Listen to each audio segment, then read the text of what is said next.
Well, it looks nice, doesn't it, folks? Whether it is or not is the big question for me.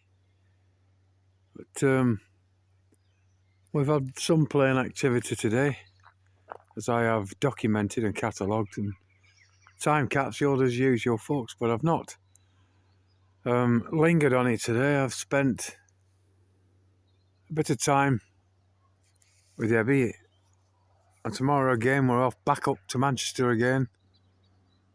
Spend time with my mother and some of the kids that are able to spend a bit of time with us because they're not working. But I just wanted to show you this.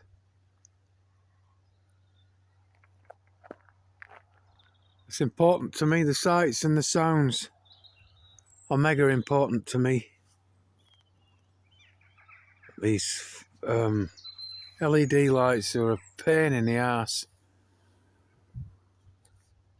but the natural light is beyond beautiful, folks. The moonlight, the starlight, sunlight, all of it. And it's mega important to me, the natural. And I don't give a toss about this fucking fake stuff. They can turn all the fucking street lights off for me. I'm prepared for that. They can turn all the fucking electricity off. We can live without it. You know, we've worked to prove that we can. But the problem is these huge corporations, or whatever they call themselves, have got us all addicted. Got us all addicted to their products. And, you know, pretty soon, once you become addicted to them products, you can't do without them, folks. It's the law of economics. Supply your customers with a product they need, encourage the needy to the point where they come to really depend on you. And then you can fucking fleece them. Like we're seeing, we're being fleeced constantly, folks, with these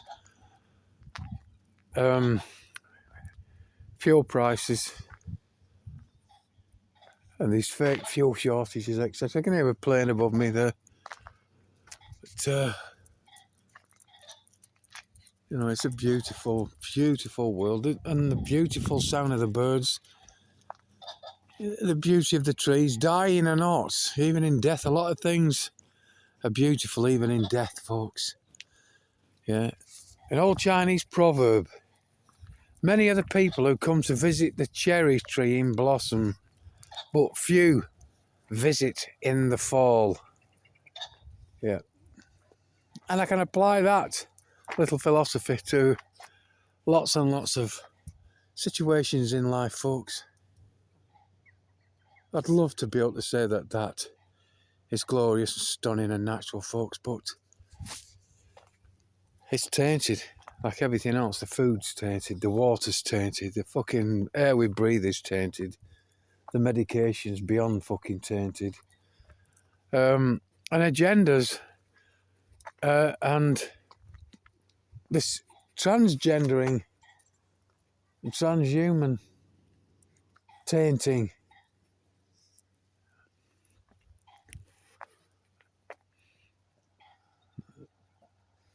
We knew it was coming, never thought I'd live to see it, like I keep saying, folks. Well, now we've got to just make the best of this situation now and see it through to its conclusion, if we are fortunate enough to be able to, or unfortunate, as the case may be, to be able to stand the heat and see it fucking through. But I just want the natural back, folks. I'm not bothered about electricity. I'm not bothered about fucking 5G. I'm not bothered about wars. I'm not bothered about fucking money. I'm not bothered about gold or fucking silver. I'm bothered about survival. I'm bothered about the fact that we were given this earth to go forth and multiply, to fill it and to subdue the fucker. And all we're doing, folks, is allowing ourselves to be subdued and depopulated. There's no fucking multiply taking place at the moment, where the figures since the fucking scamdemic, folks. Birth rates are dropping.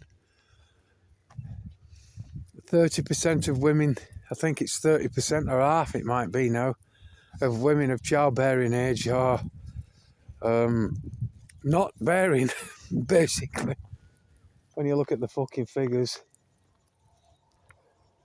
Something else I learned today, I know, from those fucking sleeve roll-up things, yeah, is that a synthetic type of tuberculosis has been shot into fucking people, folks, from these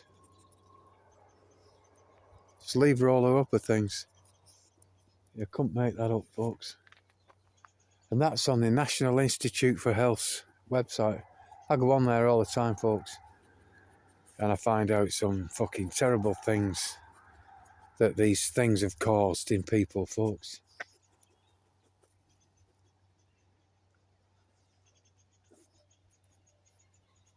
Anyway, I just wanted to give you a shot of the sky, and I think it's through the centre of this tree line here, there. I'll zoom in and you'll see a dirty thick trail line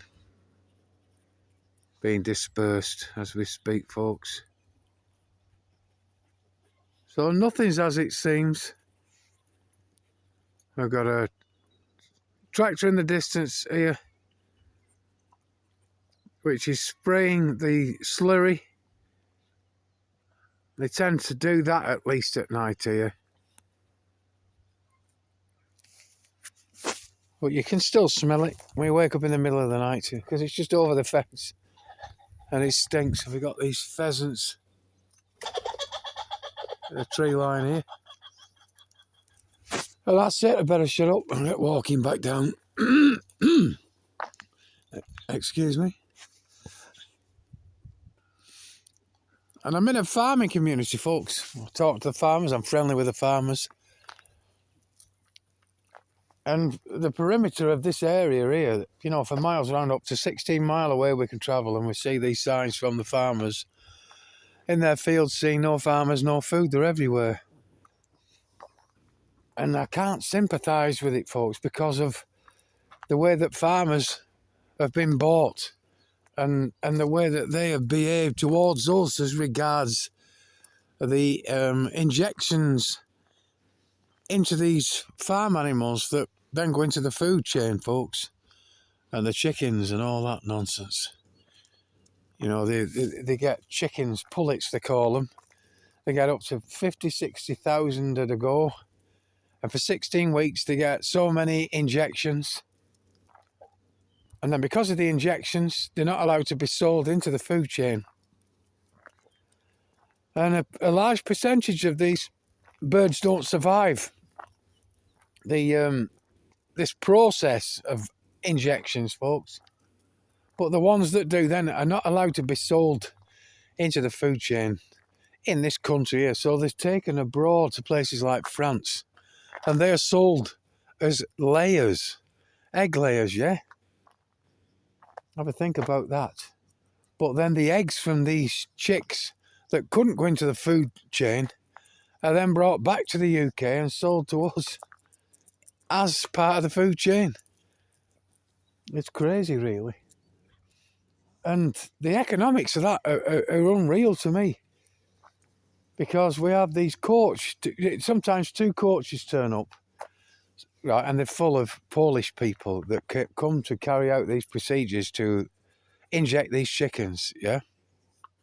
So remember, they come 3 times in 16 weeks, yeah?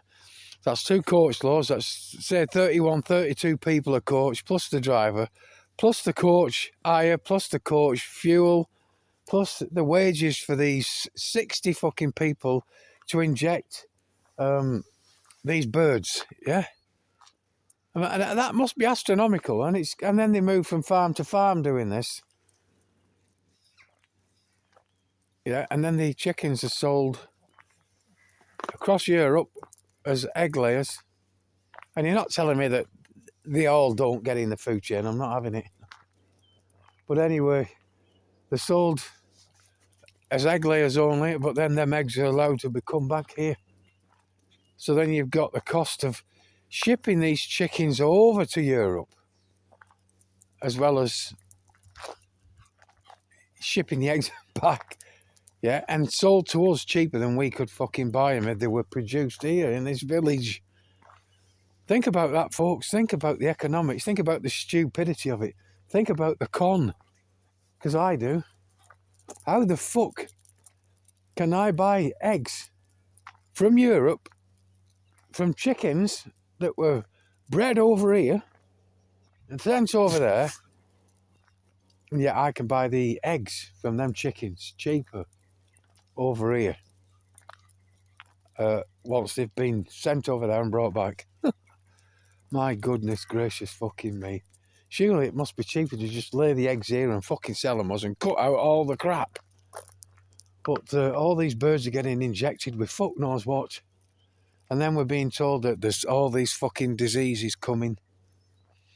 And when you look at these injectables that they give these birds, and then look deeply into the adverse effects that these injections give these birds, and they give them these fucking diseases that they're now telling us are on the fucking increase from these injections.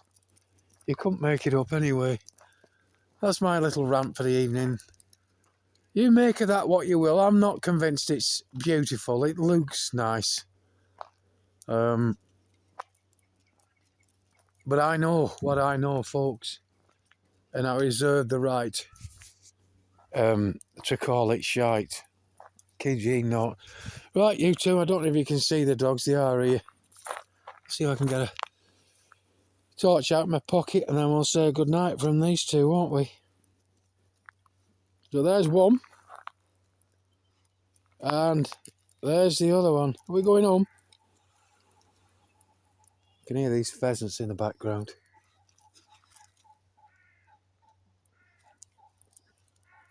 Right, good night, folks.